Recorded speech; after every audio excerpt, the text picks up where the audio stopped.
So welcome everyone to Zero Waste for the Holidays, a webinar hosted by PIRG and Environment America. My name is Jen Engstrom, and I'm the State Director for CalPIRG, which is the state PIRG in California. If you aren't familiar, PIRG is a national public interest group working for healthier and safer communities. And today we're joining forces with our partners at Environment America, the environmental advocacy group, to put on today's webinar on how to reduce waste during the holidays. So Americans produce a lot more trash during the holiday season, more than any other time during the year. In fact, we throw away an estimated 25 to 43% more trash between the period of between Thanksgiving and New Year's Day.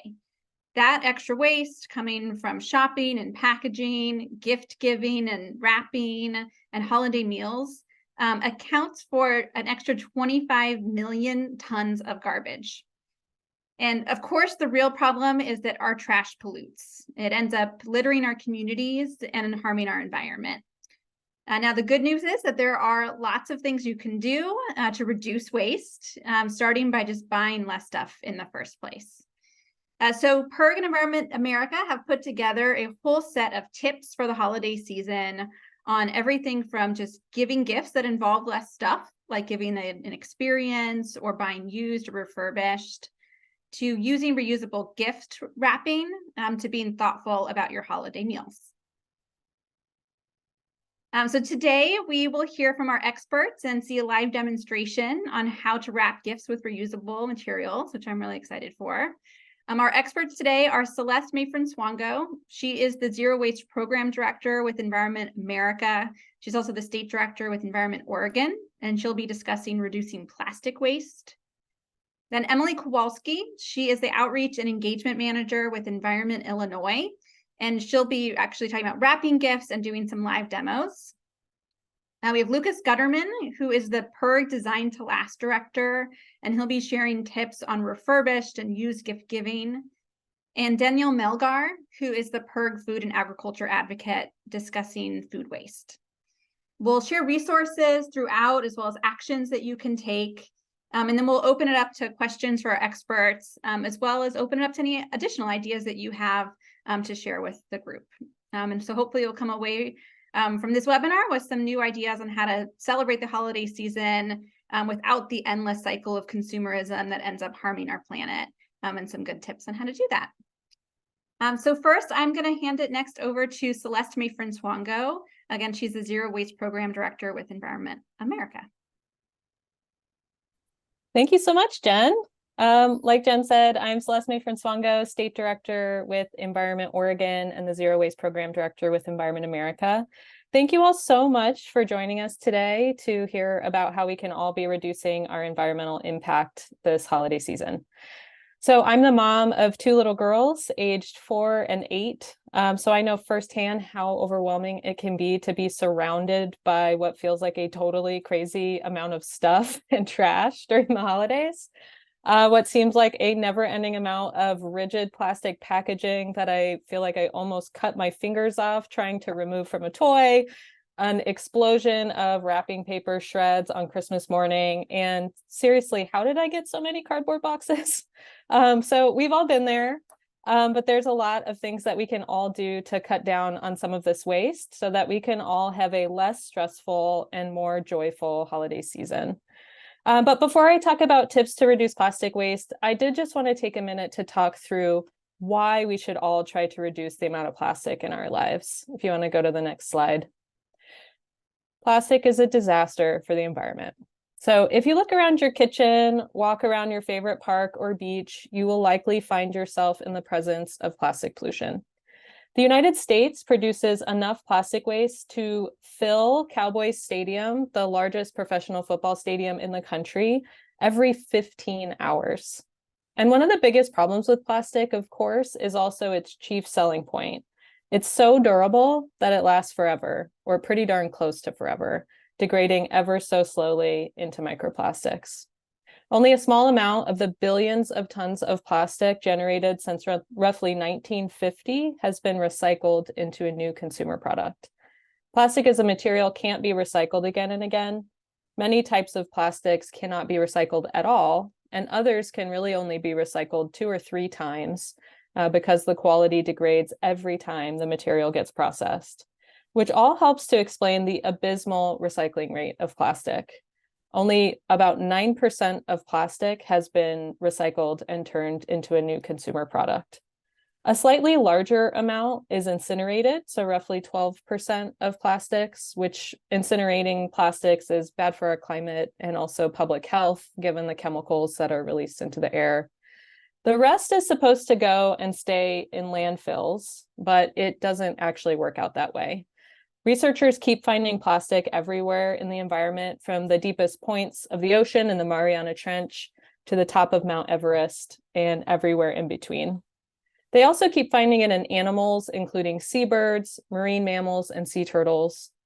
Researchers have also detected plastic in our lungs, our blood, and even in the breast milk of nursing moms. The experts are still sorting out the health and environmental effects of all of this plastic. They know it's harming and sometimes even killing wildlife. And as they study what it might be doing to us, we could take our chances and hope that what is happening to wildlife isn't happening to us. Or we could do the smarter thing and stop producing, consuming, and disposing of so much plastic. And we start with the plastics that we don't really need. And the holidays are a time when you can really see just how much plastic there is. And it can be pretty overwhelming. So here are some basic tips on how we can reduce the amount of plastic, especially plastic packaging, that we have to deal with around the holidays. So tip number 1 is, as you're trying to decide what to gift those friends and family, look for gifts that have minimal packaging. More and more companies have been responding to consumer demand to have less plastic, so have made efforts to reduce or eliminate unnecessary packaging. So there's actually a lot of options for gifts without packaging, and so you can make that a priority. Number 2 is, if you're going to buy gifts online, which more and more of us have been doing lately, it's good to try to group your online gifts together as much as possible, so that to help cut down on the unnecessary packaging that may come in an online shipment.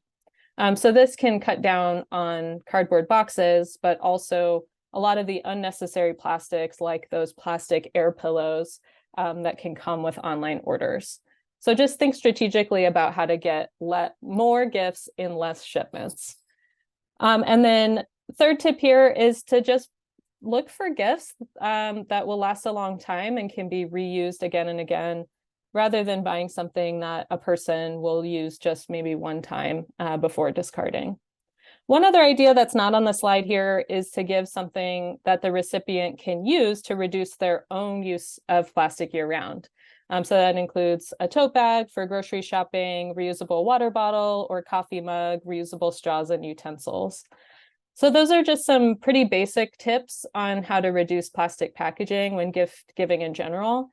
But I have some other ideas for how you can cut down on the amount of stuff, or especially new stuff, that you consume during the holidays that you could consider. Next slide. So I have a big family. I'm one of 6 kids, and every year my family does Secret Santa.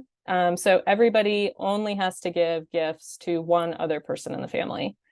And every year we have a different style of gift. So something that is secondhand, something that's homemade, giving to a charity on the person's behalf, etc.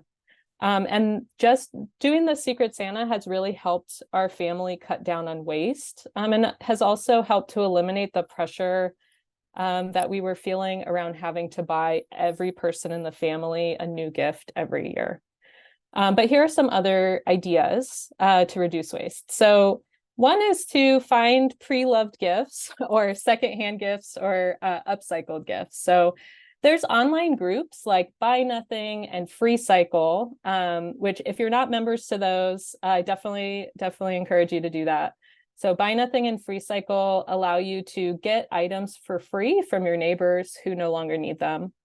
You can also find local, low-cost, pre-owned items on local next door sites, on Facebook, in yard sales, or in thrift stores. And then upcycling is a form of recycling where you take items that would otherwise be thrown away and use them to make something new.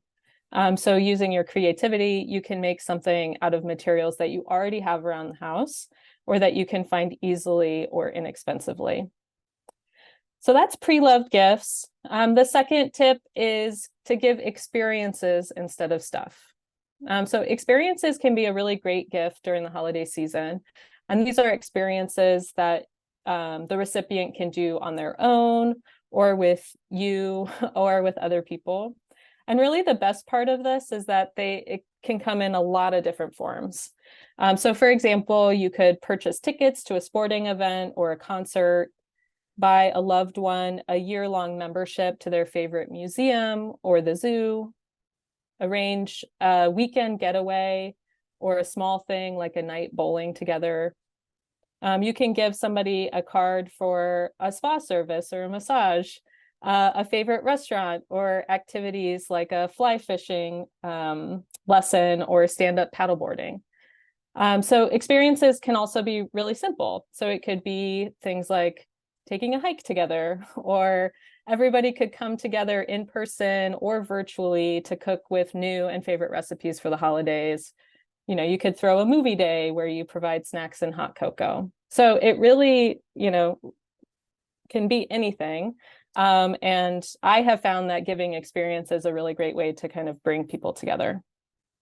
And then finally, shared gifts. So there are some really useful things that are expensive, but only occasionally used. So things like cars, bikes, scooters, tools, etc. So you could give a gift membership or other access to one of these shared resources. And it can meet the same needs for less cost to the people you're giving them to and the planet. And when you give somebody access to one of these services, your recipient can choose how and when to use their gift while still making their lives a lot easier. So you can see more of these tips and ideas on our Buy Less, Give More guide. So I'm going to put a link to that in the chat right now, so you all can take a look there. But before I hand things over, I did want to say that there is a lot that we can do as individuals to cut down on plastic and other waste. But the reality is, if we're going to make a dent in this issue, we have to continue passing local and state policies to phase out the most wasteful single-use plastics and find ways for more of our products to be built to last and to be used more than once. We also need big companies to start making better, more environmentally friendly decisions about the products that they're creating and the packaging that they're using. So right now, we have a campaign calling on Amazon to reduce wasteful single-use plastic packaging in their shipments. And I'm going to put a link to our petition in the chat. So if you haven't yet signed this petition, please do. And please share it with any friends and family who may be interested in adding their voice as well. So thank you all so much again for being here. I'm going to hand things over now to Emily Kowalski, who's going to talk to us about wrapping paper waste. Thanks. Thanks, Celeste. Hi, everyone. My name is Emily Kowalski. I am the Outreach and Engagement Manager with Environment Illinois. I am here from Chicago, and I'm going to talk about wrapping with less waste. Jen and Celeste have already talked about the huge problem that we have with waste during the holiday season, and probably one of the most obvious types of waste that we see is in our wrapping. Wrapping gifts that are going to be given once, and then that gift wrap gets discarded and too often sent to the landfill is a huge problem, especially when there are so many alternative options to wrapping those gifts. I'm sure all of us, really enjoy getting a beautifully wrapped present.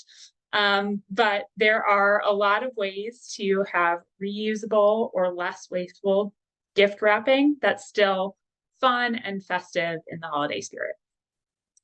So I have 3 tips for creating less waste from your gift wrap this season. If you want to move to the next slide. The first is to use materials that you already have in your home.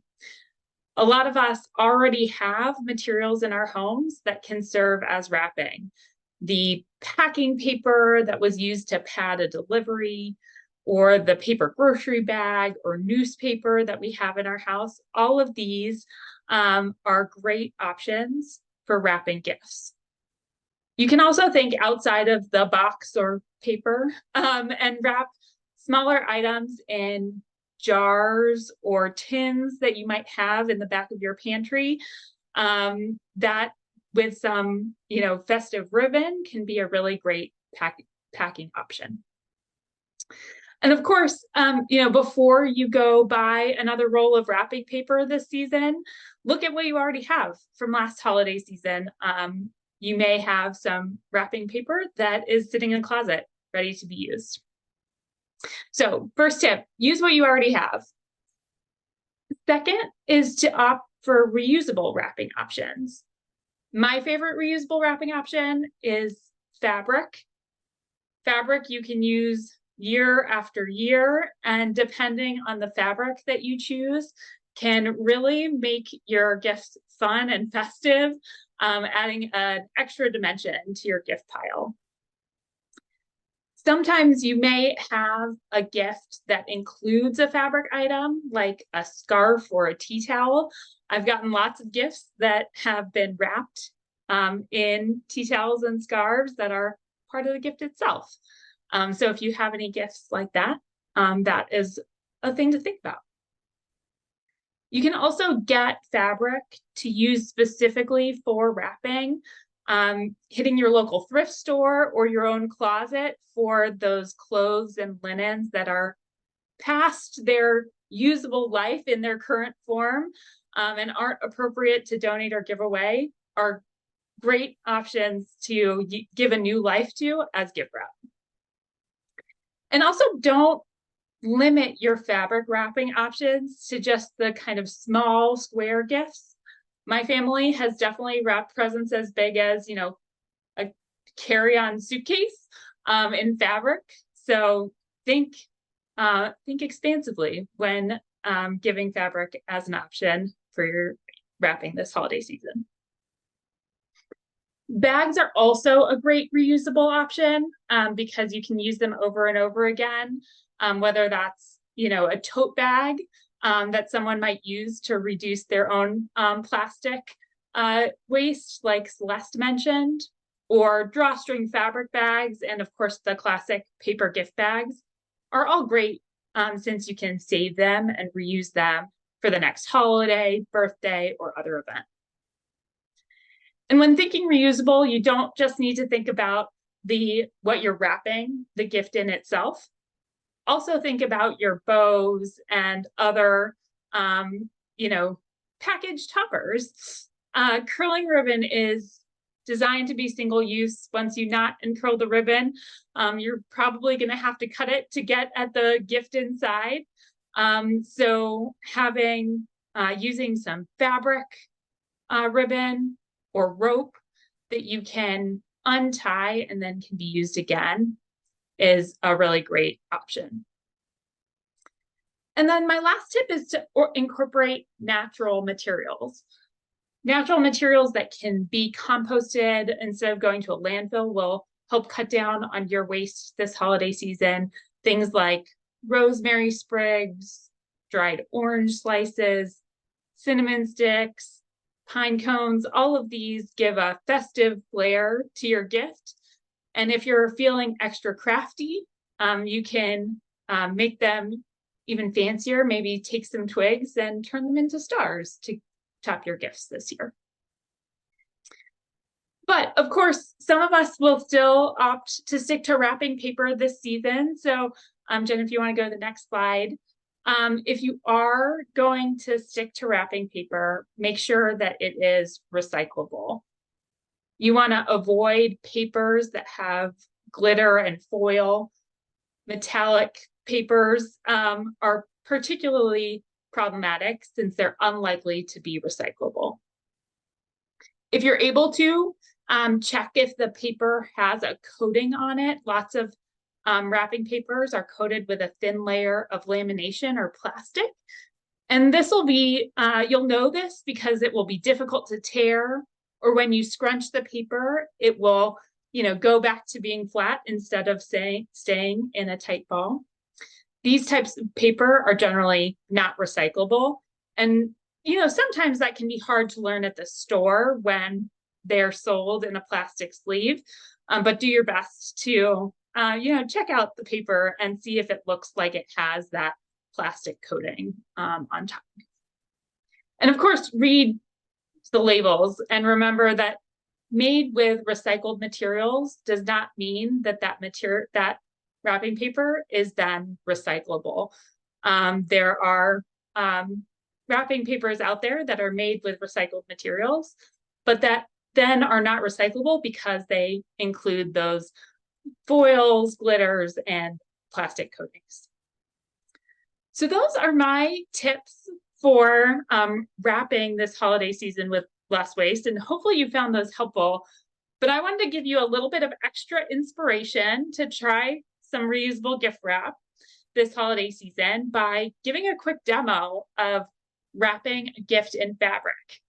Like I said, I really love wrapping my gifts in fabric. Jen, if we can stop the slideshow. There we go.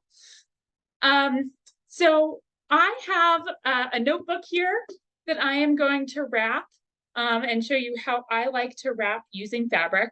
There are lots of different ways to do that, and there are tons of tutorials online using different types of fabric and different ways of folding.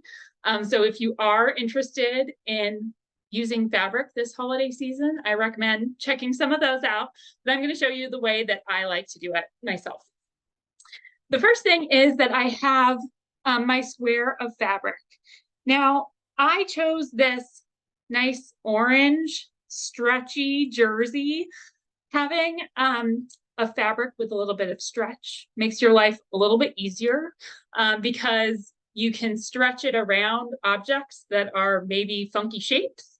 And it just makes it easier to tie at the end so that then your gifts are nice and secure inside the wrapping.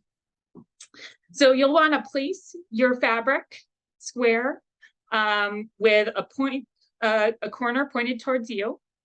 And then you'll place your gift right in the middle of your fabric. You'll take the bottom corner and start by folding your bottom corner up across your gift. And then we're going to go to the top corner and actually fold that top corner down so that it's half, so that it touches the gift, and you folded this corner in half. Then you're going to fold the full rest of that corner all the way to the middle so that you have this nice seam right down the middle of your gift. This makes sure that the seam on your folding is going to be underneath the tie and make sure that your gift doesn't pop out or do anything funky while it's inside that fabric. And then I like to wrap my gifts pretty simply.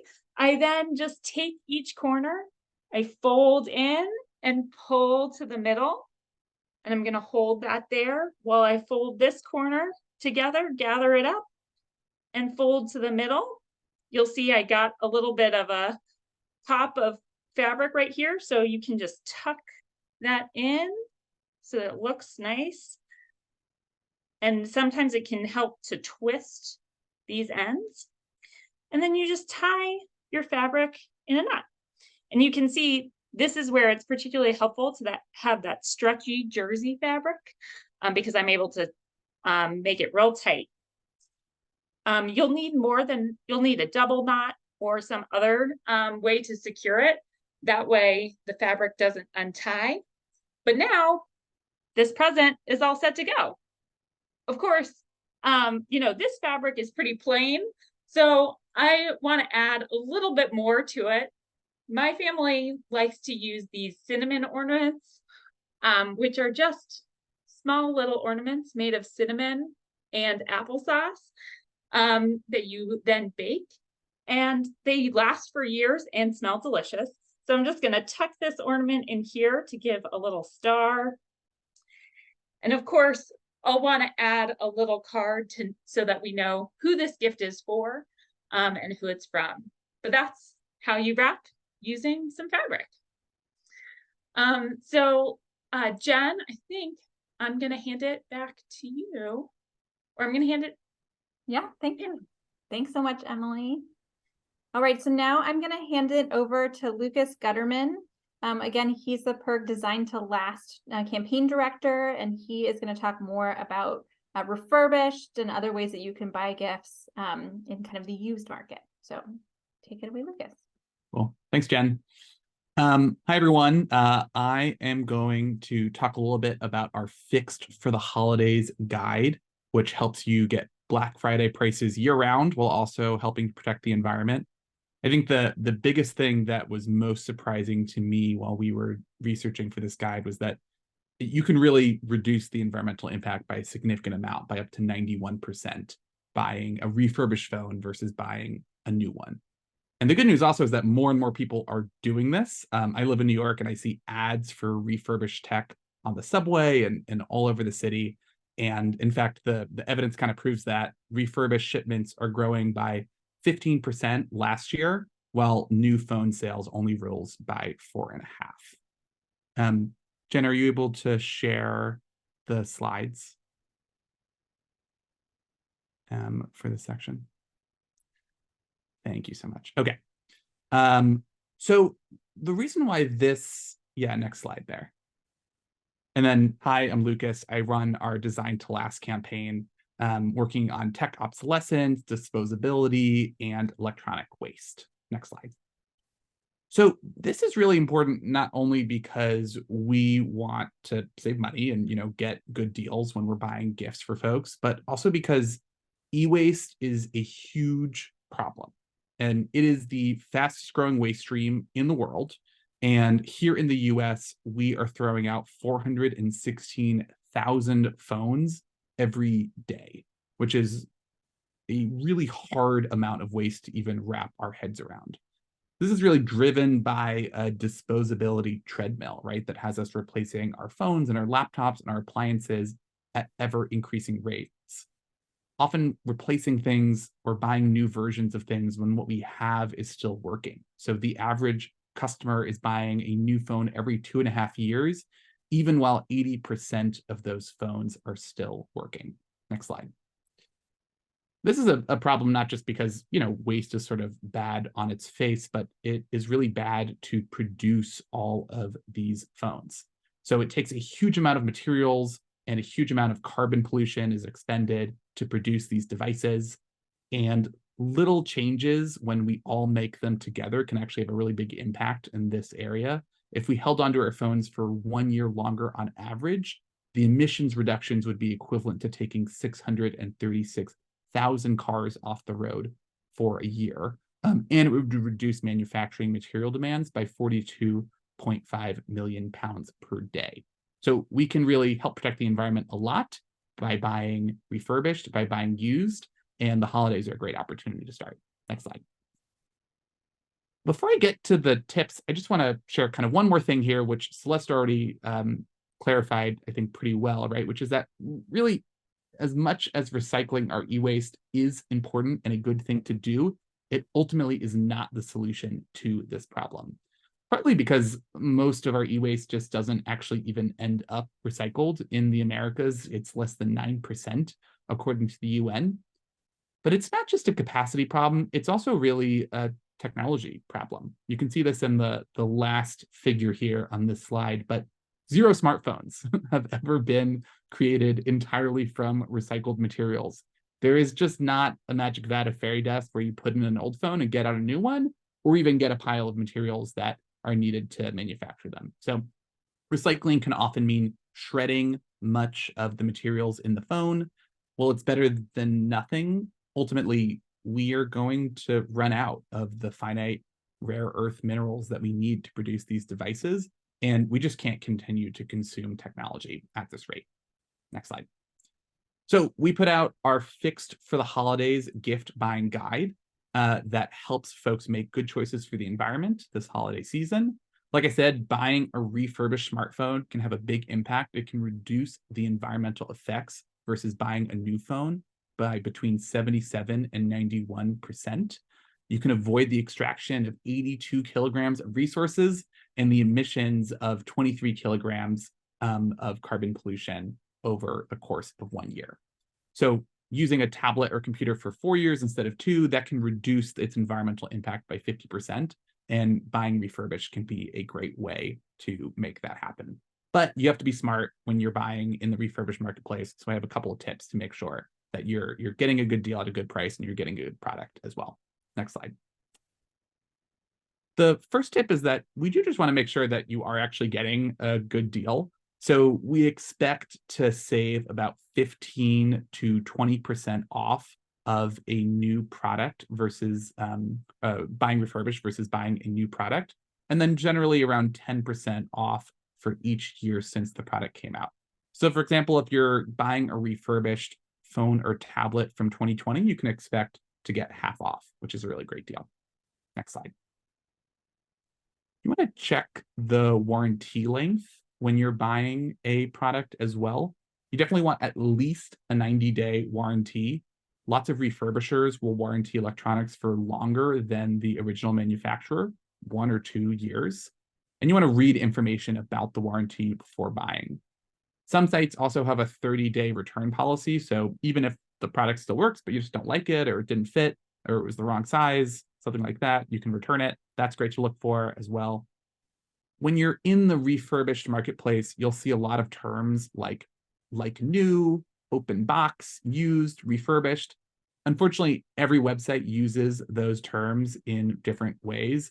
You just have to be a smart shopper and read the description of what that particular website or store means when they use those terms. But oftentimes, open box can mean that someone just opened up the box, they didn't even take out the product, and then it just went back on store shelves. Refurbished generally means that the refurbished marketplace you're buying from has done a lot of work to ensure that the product works 100% the same as a new product. And so if you're buying from a marketplace you trust, you should be able to trust those types of products.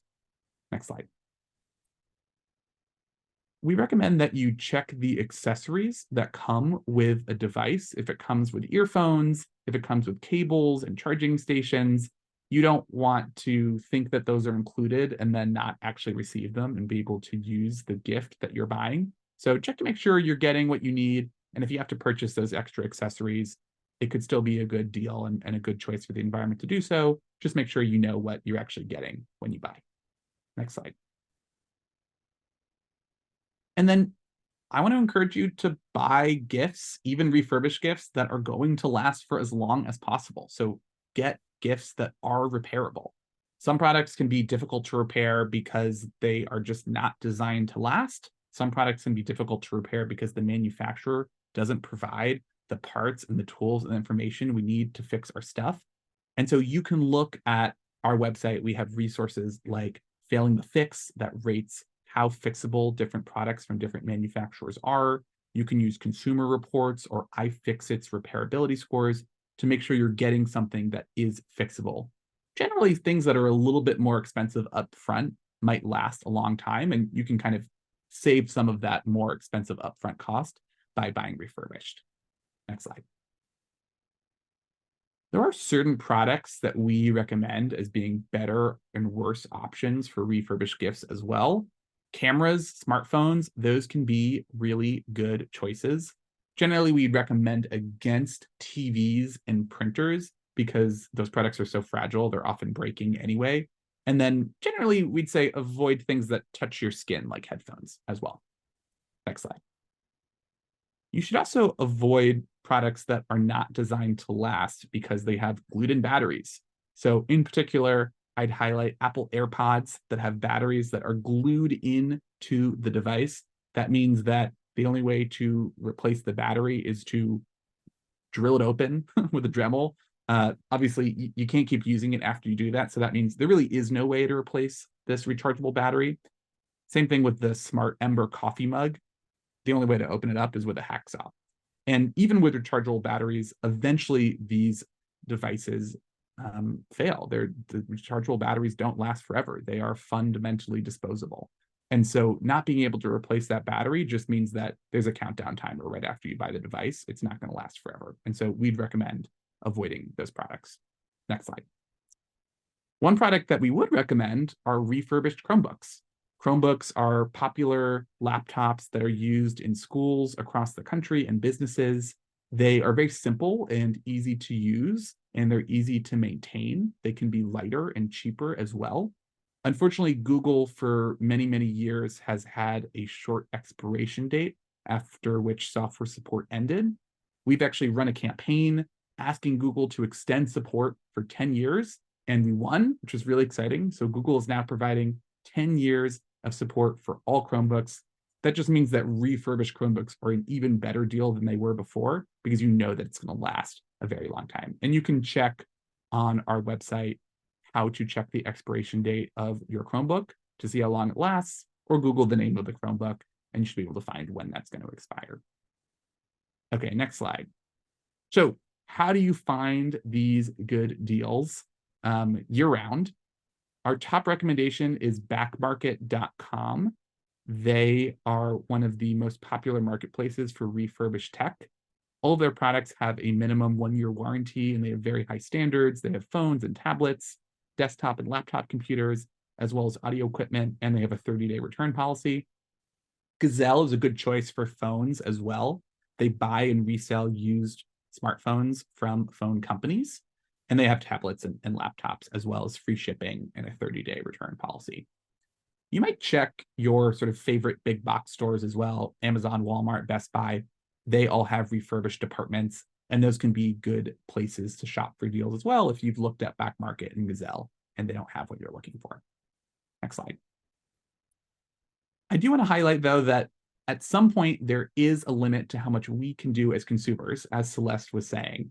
And so we really want to make sure that we are keeping things out of the dump year-round with products that are designed to last. And our prime effort to make that happen right now are repair scores. So repair scores are like energy guide labels for repairability. They're a 1 through 10 score that tells you how fixable a phone, a laptop, an appliance is before you buy it. That can drive a race to the top where manufacturers are making more and more repairable products, because we know that consumers care about repairability, and we're more likely to buy products that are designed to last. So you can see on the right an example of what repair scores already look like in other countries where they exist that tell us how fixable laptops are before we buy them. And you can see on the left, just recently, we submitted a letter to the Federal Trade Commission signed by 58 legislators from 28 states calling for repair scores in the US. And so you can support PIRG's work to make that happen. And you can also sign our petition calling on Amazon to provide us with repair scores. They already have repair scores available to consumers in other countries. We think Americans deserve them as well. You can see a picture of what it looks like to buy a phone in France on Amazon. It tells you how fixable it is before you buy it. And we think that we deserve to have that information as well. So I'll post the link to both that petition and to the Fix for the Holidays guide, so you can see all the tips in the chat. And then we'll send that out in an email after this slideshow as well. But I'll pass it back to Jen. Great, thank you, Lucas. And I am just going to hand it right over to Danielle Melgar, who is the food and agriculture advocate with PIRG and US PIRG, to talk more about food waste and tips on how you can reduce waste with your holiday meals. Thanks, Jen. I will be closing us out with everyone's favorite topic of food. So hi, everyone.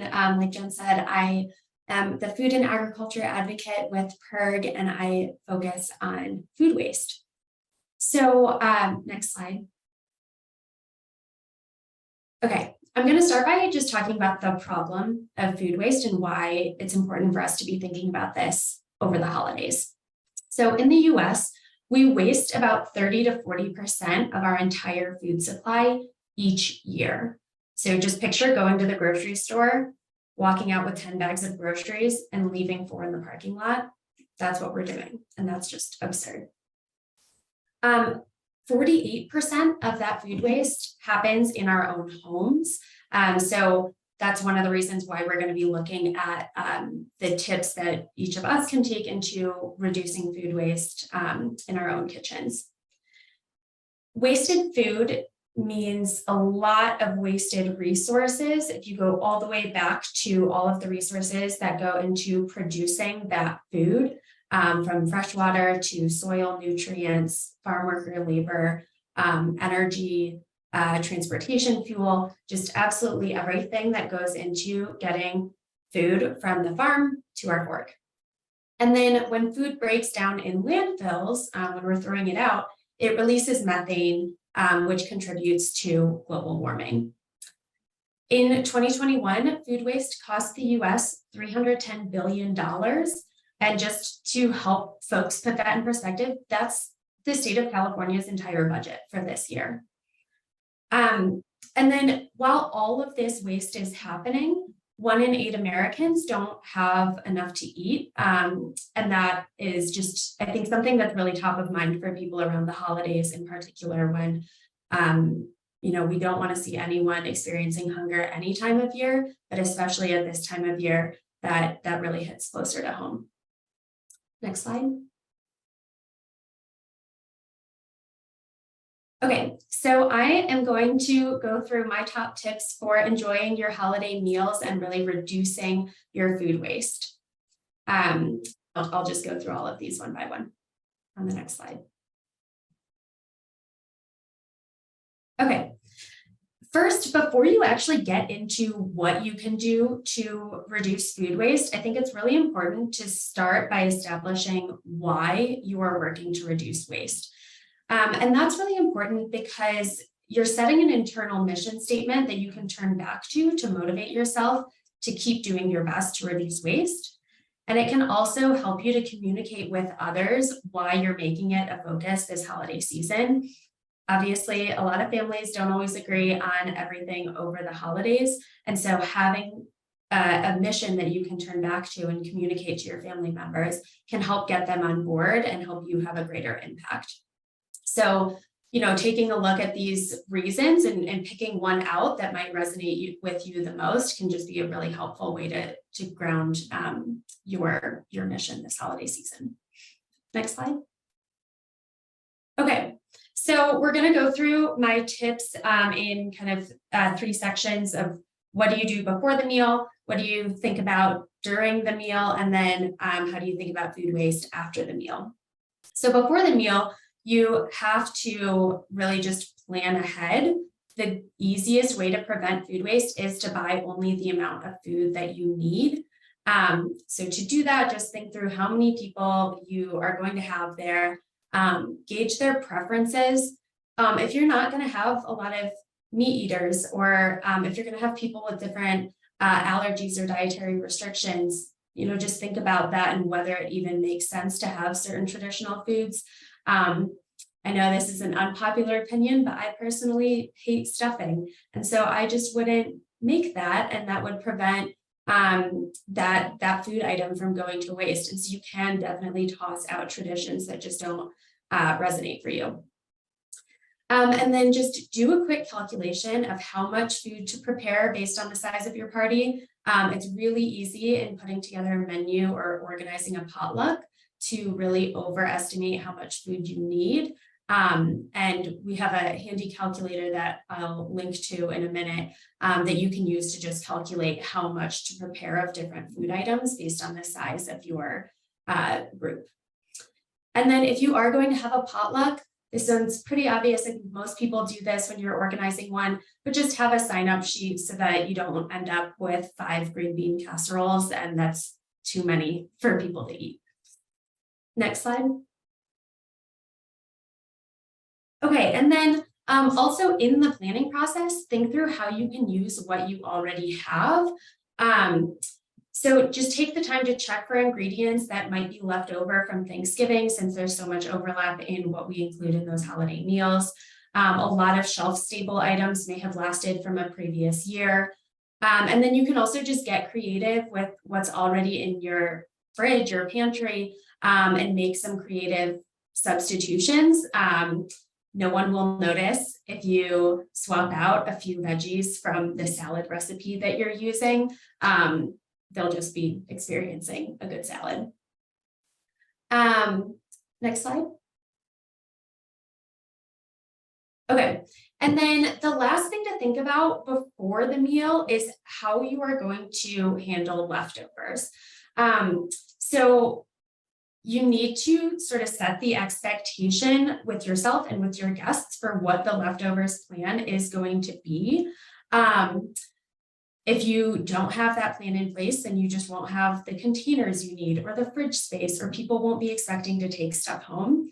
And that can result in this kind of awkwardness over whether or not it's polite to take leftovers. And I will just say, as someone who recently sent people home with leftovers from my wedding, and being from the Midwest, which is the land of excessive politeness, I promise you, if you make taking leftovers the expectation and you set that up front and just make it really easy for people to do so, that really eliminates that awkwardness over whether or not it's polite to take the leftovers. Just here's a few tips on how to do so. Whether you're a guest or a host, you can make sure to provide the containers and just really make sure it happens. Next slide. So this is something to be thinking about both during and after the meal, is how to turn your scraps into magic. And the reason I frame it that way is that there are a lot of food scraps that get wasted in traditional recipes, where you'll be told to like chop off the ends of veggies or chop off the leaves of carrots, or toss out the seeds when you're making a squash dish. And obviously a lot of those food items actually do have a lot of nutritional value, and you can get this kind of secret bonus meal from these items that you might not have purchased on their own, but they just come along with the food that you're already making. So if you're thinking about this during the cooking process and you're just setting aside those things that you're going to turn into a bonus recipe, then you'll make sure that you actually have those on hand. And some of them are things that you can incorporate on the actual day of the holiday.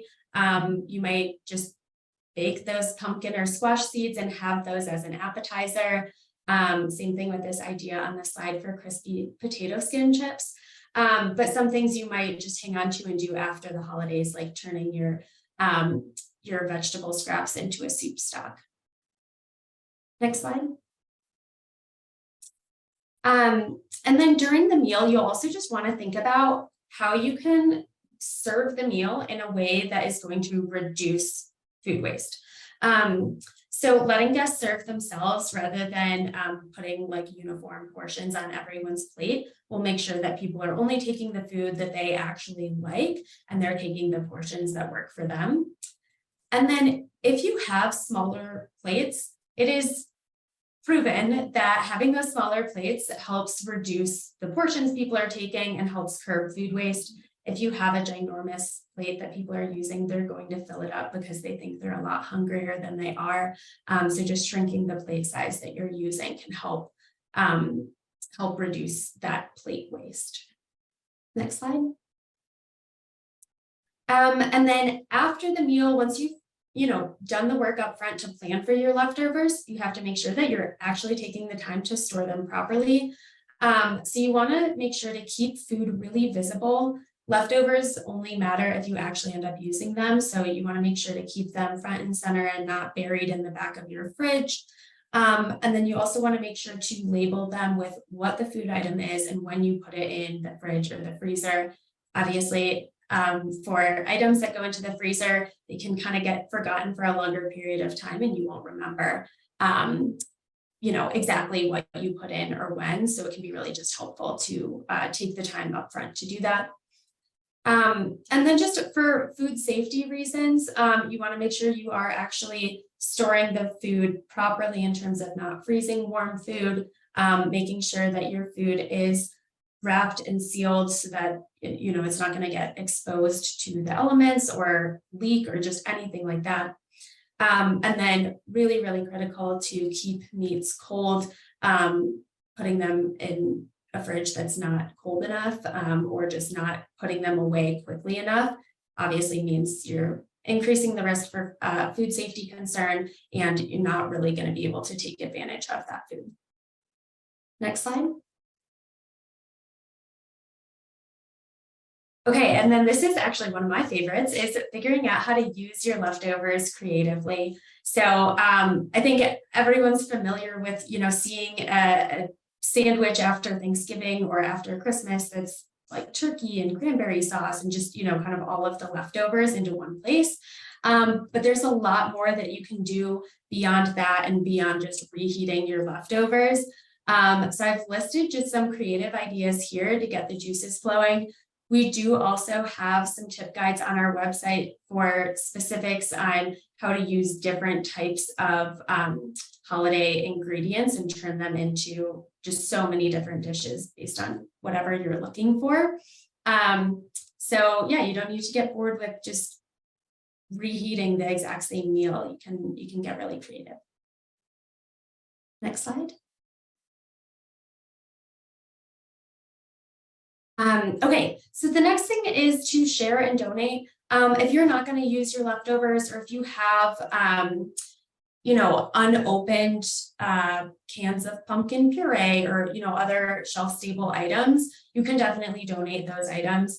And, first responders, food banks, or just, a neighbor would take those off your hands.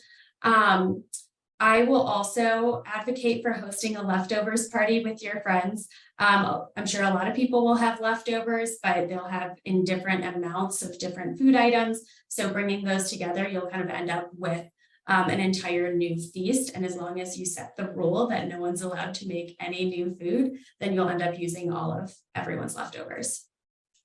And then you can also share with a neighbor if you live in a community that allows like backyard chickens, or if you have, or if you live in a more rural community where there are a lot of farm animals. There are a lot of food scraps and food items that are not suitable for human consumption, but are totally acceptable for animals. There are some state restrictions on that you might need to research for your particular community. And of course, you want to make sure you check to make sure that the particular scraps are okay for the animal that you're going to feed them to. But it's a whole lot better than sending those food scraps to a landfill. And then just one thing to know on donating to a food bank, there's a kind of myth that there are real liability concerns there. There are federal liability protections if you are donating food that appears to be wholesome. I will share around a link for anyone who's interested in understanding more about that concern and that barrier to food donation. Next slide. Okay, so composting is, I would think of it kind of as a last resort before sending food to a landfill. It doesn't have the same impact as making sure that food gets eaten, but it is, of course, better than having it end up in a landfill where it's going to produce methane. Composting isn't accessible everywhere, and there are a lot of different kinds of composting, and not every kind takes every type of food scrap. So if you're not sure what type of compost is available to you, you can do a little research. We also have a tip guide that we can share that has links to where you can find what's available in your community and just more info about what types of food you can compost.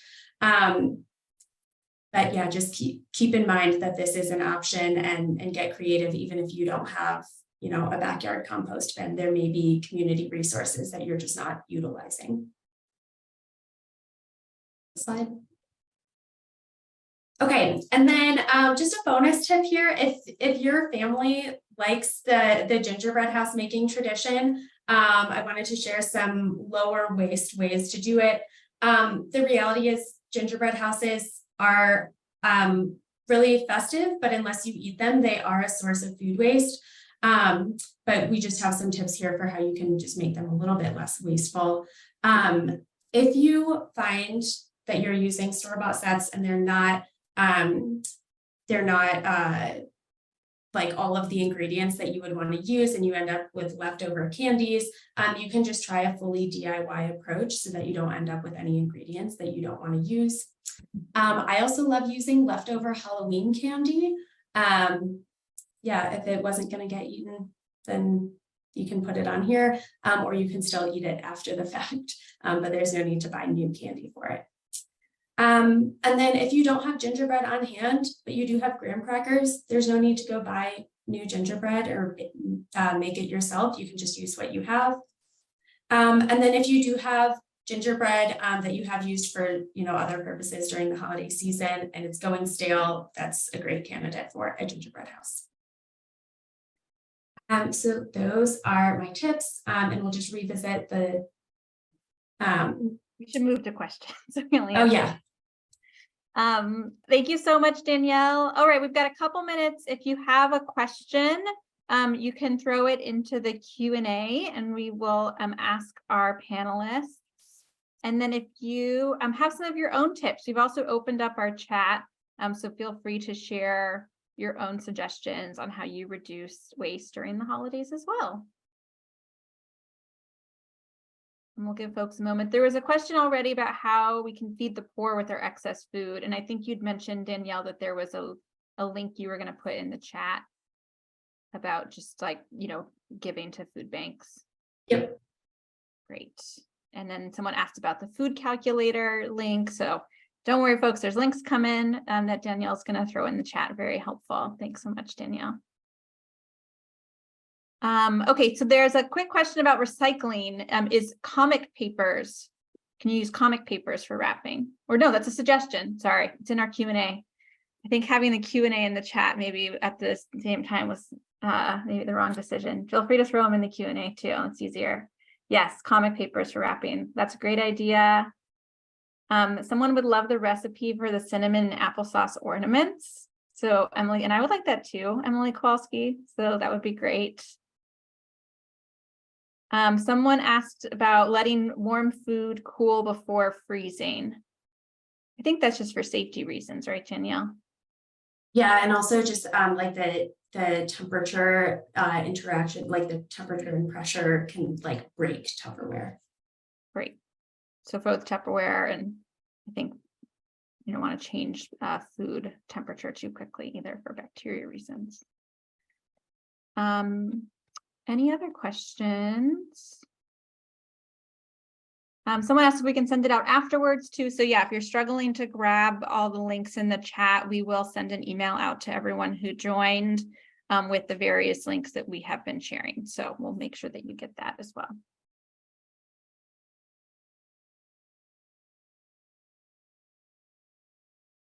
We're not going to be able to snail mail them, but we'll be able to email them. Hopefully that's what that meant.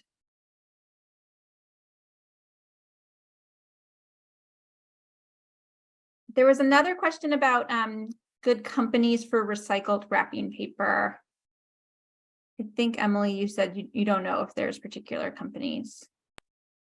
Yeah, I don't have particular companies that I know where all of their products are both made from recycled materials and recyclable.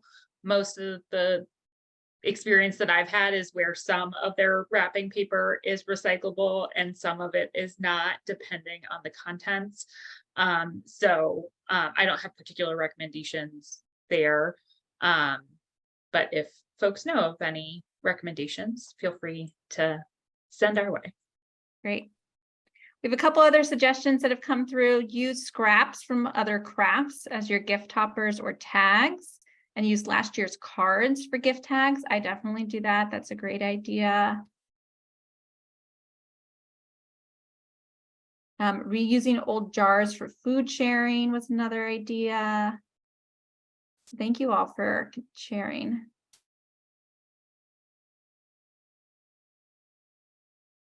All right, well, it's now 3:01. So again, we will, there's a lot of requests for the resources, so we'll be sure to send you all the various links that you had with our tip guides, as well as a recording of this webinar, so you can share that with your friends and family as well, and get more people on board with trying to reduce waste this holiday season. So thank you all so much for joining and sharing your tips, and happy holidays. Thank you.